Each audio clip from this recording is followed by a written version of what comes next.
Welcome to the Social Media Church podcast. I'm Neil Smith, and I'm joined by Jay Cranda. Jay, I'm glad to be with you. Dude, did you I know you're not like a super golf fan, but we're recording on a Sunday actually, and I was just watching the Ryder Cup and it was crazy. So good. So good. So Sunday is football day for me. So my Texans won, my Cowboys are playing right. I'm in Dallas, so I watch the Cowboys. I don't even know if I cheer for them or against them, but I do watch them because that's what people in Dallas do. But the Ryder Cup is so much more important this weekend. It's just light years more important. Yeah. So is Tiger Woods winning, or who's winning? Okay. You know what? So this week, let's talk about something that we've spent a lot of time in the last week or so diving into is ClickFunnels. Yep. Now, so Niels, what's ClickFunnels? So I've been hearing about ClickFunnels for maybe a year now, but and you kind of hear a lot of these terminologies around online marketing of marketing funnels, clickbait, advertising. So at the end of the day, ClickFunnels created a really impressive tool that essentially, from my perspective, as I'm getting to know it, almost combines a lot of the other tools that we use into one. So it's landing pages plus email marketing systems, and basically lead generation through a process of conversion to where you want people to go. And so I think when people hear these things, they're like, okay, so this is like, online spammy, marketing stuff. Like, what in the world would the church want to do with something like that? Like, why would you even talk about that on a podcast for church leaders, right? Yeah. Yeah. So tell me, we don't know the answer to that, but we don't. But we have some ideas. We have some ideas. What's your take on ClickFunnels from your experience? How did you hear about it? What's been your experience with the technology? Yeah, I mean, definitely heard a lot in the last couple of years. Lead Pages is probably one of the first ones that I really got attention of. There's a couple guys. I know another guy in the similar arena, Justin Wise, would use Lead Pages a lot, I believe, and I just saw different people use it. But it was very much what I always was appealed to it was an easy way to set up websites pretty seamlessly. And then, because that's the problem is it used to be like you set up one page and you have to pay a lot of money to get that page. And then how do you, there's more to a conversation the same way that when we're talking to somebody at church, you don't just jump to, hey, start giving us money and coming here twice a week and serving, there's a lot of these little conversations. So I was really appealed to it early on with Lead Pages and the different ones about the ideas that you can kind of gradually inch somebody, kind of a crawl, walk, run. And so I experimented with Lead Pages, actually not for the church, but for different, some contract jobs that I was working with on the side. And I was really pleased by the whole process. But ClickFunnels, I started hearing about it. I think I was with you. I was hearing, we were at a conference and I heard a couple of people talk about it about 6 months ago. And I was hearing really positive things about it. And then it was so funny. What kind of really pushed me over the line was I watched the show, and we've talked about it on the show before, the Prophet. Yep. And Profit, Prophet, a guy who invests in small businesses, small and medium, and he kind of catapults them. And he has a whole methodology of people, process, product, and he kind of turns businesses around by buying a percentage of their company. And then like being 100% in charge. But he actually had the ClickFunnels CEO on his show. And they did a whole pitch, and he did this whole thing about using online marketing to kind of tell this compelling story. And so that actually got me to go back to my desk, and actually the next day, I actually signed up for a 14-day free trial and started investing time into figuring out how to set it up. And I started as I kind of, more and more got into it, I saw the potential of this. What just happened? Sorry, my screen froze because I was Googling while we were talking. I'm sorry, because you started going down this path, and so I was like, "Well, I'm blanking on the guy's name that's the CEO of ClickFunnels." That was the odd first date pause, what's gonna is someone gonna fill in the gap? Sorry about the distraction there. So I think Russell Brunson, is that his name? I remember I don't know. You're looking on Google. you get all the He's a white guy. He's got young. He's brown hair. Looks like you kind of, Jay. He's a guy that probably mid to late 20s, but looks like he's 17, 18 years old. Very successful. Anyway. I like that you got stuck on his name. You had to figure out his name. That was my favorite part about that. So here's the thing about getting into ClickFunnels is they onboard you into their technology by using ClickFunnels. They use their own technology basically to funnel you into their technology. Yeah. And you kind of watch how they do it. And so when you sign up on their website, whether you even sign up or not, they offer you this free trial, and then they send you this series of emails from the CEO. And then with those is a click to their website, which funnels you through a process and a step-by-step process over a 30-day period, which what you've experienced and you and I both experienced is it starts as if you just need the $9 software, and then you realize you really need the $99 software. Yeah. You realize you really probably need $300 software, but it's really good software. They do a great job of selling you in that process, and you don't have to buy all of it. But if you choose this and they take you down one path, you choose this, it takes you down another path. And so it's fascinating, just process-oriented online technology. What I'm finding, Jay, in trying to build this out. So I started looking at it for TV app. We started with lead pages on TV app, and we got maybe 120 emails of people that were interested. Then we moved to Squarespace because we needed more customization opportunities. We're looking at ClickFunnels for some just webinars and some other things that we're looking to do. But I think I'm realizing it's quite complicated. In the best possible way, and it's quite simple in the best possible way. Yeah. So anybody can create it, but it will take you time because you've got to think through the process of where you want to take people, and then you have to create multiple experiences depending on how they respond. Yeah, it's not something that will do it for you, and that's why I think everything we talk about on the show and you just learn you have to have your overarching strategy, and the more you understand your target, the people that you're going after, the more you understand what does that look like to really grow somebody into eventually being fully bought in. And so I decided in my experience, and I'm actually rolling this out right now, I actually spent all day on Friday and then a little bit on Saturday where I just fully invested those days, and I'm just going to set up a process for one problem. And so one of my biggest problems I have, and it's not a problem, it's a good thing, it's just I have a ton of people always wanting to join and start groups in my context.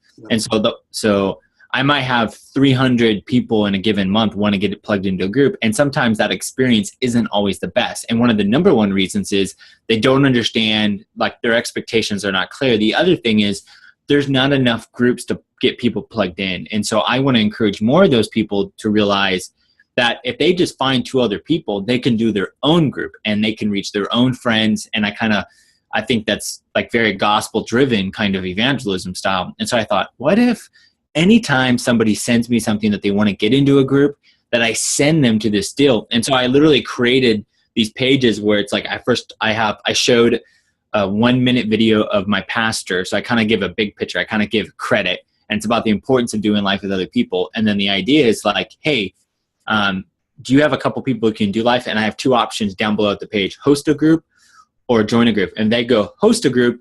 It brings them to this deal where I tell them what to expect in their first meeting, what they're going to study, where they can meet, either online or in their home or their workplace.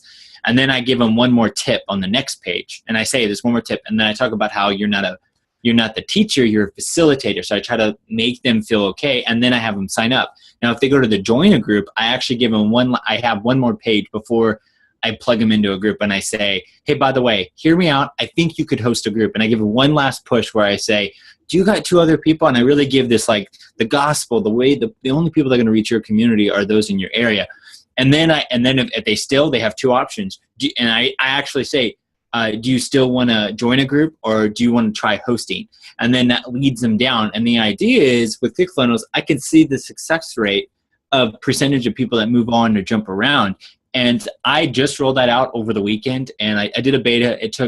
I shot a bunch of videos, 5 videos. They're all under 2 minutes. I just use iMovie. I did like a vignette on the background. I put some music on the background that I got offline, and I did 4% on the music. And I just, you know what I mean? It was very, very simple, but it's perfect for my environment. And my hope is I can contextualize the online group, getting into a group more, and I can actually start more groups out of it. And so my thought is too, is that I could have one for plug-in people in the groups. I also can have some for getting people serving in ministry. What if I can have some lead pages, training? And then, so what are some things that I do over conversations that maybe I can just do on demand, and that way I have more of a solid lead. So I'm rolling that out right now. If you want to see what I did, use the hashtag SMC Podcast, ask about it, and I will send you my link so you can kind of see the preview, and we'll probably put it in the show notes too as well. But so that's what I'm seeing. I definitely think there's a possibility with it, but I will say that it took me, I definitely had to clone and create pages, and it took me like probably a good 45 minutes until I felt very comfortable with it. Like, it took a lot of time. And like, I remember there's once or twice where I was like, I'm kind of over this. This is kind of bugging me. And you know what I mean? It's just like, I like realized I didn't do it right, or my changes didn't save. And then now I'm like, okay, I get it now. But it did take me a while to really get it. And I'm only on I'm not doing the full suite of email and text. I'm only doing I think the $99 version or the $96 version. Yeah. Well, and I think if you get into the really identifying a problem, and I love that you started there, and then you think through what's a process and a part of the problem is you don't have time to go through this process with 1,000 people. Maybe you could do it with 12, but as you look at scaling some of the things you're doing in ministry, you need to automate some processes, but do that in the most personal way. And so having a system like this really helps you to personalize their experience based on, kind of their decision-making tree. And so I think about, for online church, of somebody that accepted Christ, and so somebody accepts Christ, well, then you send them kind of maybe a sequence of emails that takes them to landing pages that says join a group or become a member. Or I think about a first-time visitor to your church. And so if somebody fills out I'm going to visit your church this weekend, and you give them information, then you send them a follow-up of how was your experience. And with that, it takes you to a landing page with a video, with more information, with different things, and you personalize that follow-up that comes with it. And so I think as you begin to think through whatever size church you are, there's an opportunity to personalize some follow-up in an automated way. And I think we just kind of say, well, we just want to do everything traditionally. We want to do face-to-face, or we want to do phone calls and certain things. And I think that's great. But I think there's a point where it doesn't scale very effectively. And you can, and I think what really doesn't scale effectively is your pastor. The pastor can only make so many personal touches. And so you and I, Jay, can help our pastors in many ways by helping them have a personal touch in a automated or in a digital way, with things like welcome videos, follow-up videos that communicate small groups, discipleship, what's important to your church. And so really thinking through with the technology like ClickFunnels that automates some things, it's a lot of front-end work, but it's very scalable, and it's also, you can adjust it very quickly too. So when you find things that aren't working within your funnel, you can adapt it quickly and make adjustments. So I think it's a good long-term investment. And what I love about it is the way it uses video. And I think video is I have found, especially since my ministry is so heavily dependent on email, at least there's a good percentage of it, at least in the front end engagement. I love being able to contextualize and like kind of give more of a presence that we do have a face. And so what I would say is especially with an online ministry, you have the ability through video, done short videos, all under 3 minutes, 2 minutes, short videos with some music in the background. Again, I'm saying this is all stuff you can do in iMovie, some simple stuff really. I mean, like, all you need is some light on your front. You need a camera that captures you, and then in iMovie you can edit it, so you can crop it to be center, and then you can even do a Ken Burns deal where it kind of moves with you, and then you put background music at 4%.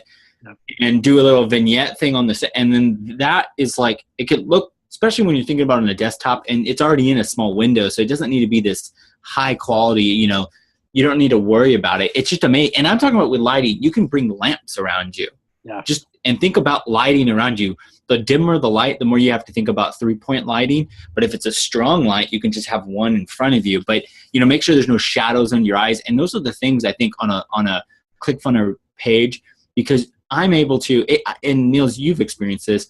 Just this weekend, I was at church this morning, and I ran into 3 people. 2 of them I had never met, but they felt like they knew me. Yep. You know what I mean? Like I was actually walking by a baptismal area, and somebody was at the baptismal that I didn't recognize. I didn't know who they were. But they like, "Hey, Pastor Jay," and I realized like that person most likely has followed me online or is interacted with me online and feels like they're connected. And the reason is, my guess is that it's not just email. It's they've seen me like in some, that my personality has come across in some video format that they felt cared for. And you just think about that.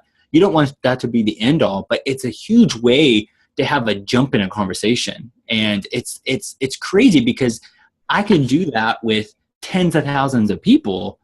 And I can't do deep with all of them, but I can at least have a starter point where I can funnel them to something. And I think ClickFunnels, and what I would say is, if you want to get started, just go up and sign up for the 14-day free trial. Now, when you do it, make sure you have like an hour or 2 just to kind of mess around. And what I would say, just mess around in there and think about the ability. You don't have to pay a bunch of designers. I mean, it is $96 for like one of the starter ones or whatever, but you're thinking about it. You're not paying a designer a bunch of time. You're not even paying for hosting. You don't need to. I mean, you can mask the site, or you can hook up the DNS, but you really like, it's such an affordable thing to easily create some funnels, ultimately for people to come and see and come and die and help them in that discipleship model. I don't know, what's some parting advice you would say to somebody, Niels? Well, and just to follow up on what you said about email, I think these types of things, or with video in the email, these types of things with video, it's almost as if higher quality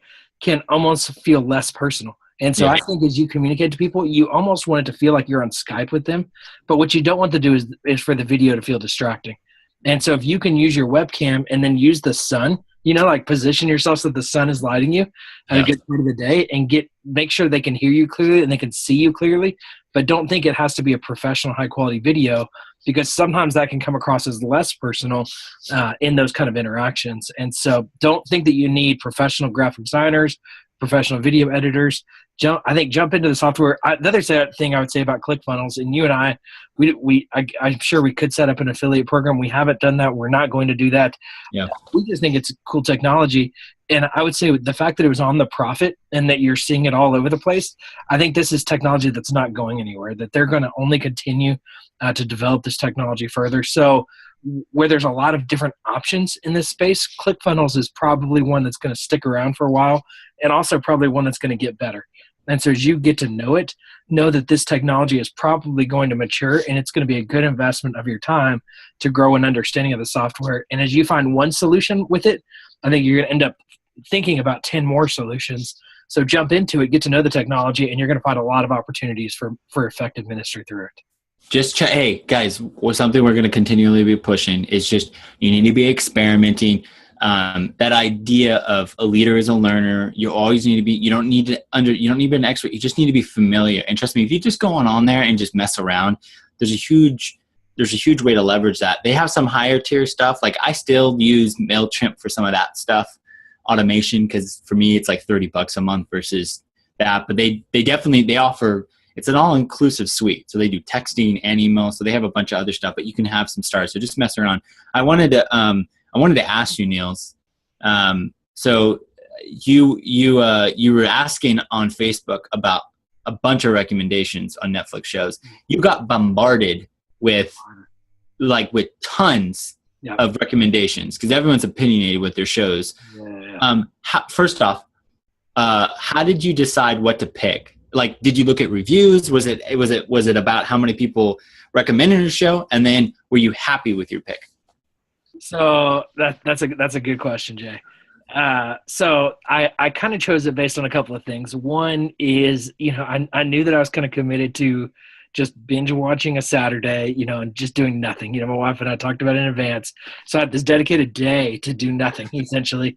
And I'm trying to get better at just Sabbathing and just resting. And so I've tried to do more and more Netflix, but I find myself like I'll jump into it, and then I'll get more. I'll have to do things productive again. Yeah. So, anyways, I made this commitment, and but I kind of thought about who are people like me that like same things as me. Some people are really into sci-fi stuff. That's not normally me. Some people are really into stupid humor. That's also not normally me. I don't honestly, I don't even know what's so documentaries are like my thing typically, but I feel like that's semi-productive, and so I really needed something dead brain space. So I heard pretty consistently Stranger Things was the no-brainer. The documentary show of the summer, right? Yeah, the documentary. I don't know. Documentary. Anyways, but it was like sci-fi. It was weird. I ended up getting into it. I watched it all day yesterday, and it was. Did you finish it? I finished it. Yeah, watched it all in a day, and you finished all of it in literally one day. One day, and wow, it was kind of weird. It was kind of addicting. I wouldn't say I loved it, but a lot of people are really into it. Oh, so, you're so weird. Like, I don't understand when you say things like that. It's such a great show. Like, I don't. The one weird show that I got really into on Netflix is when I had big health issues a couple years ago was Prison Break. I got like really into Prison Break. Yeah.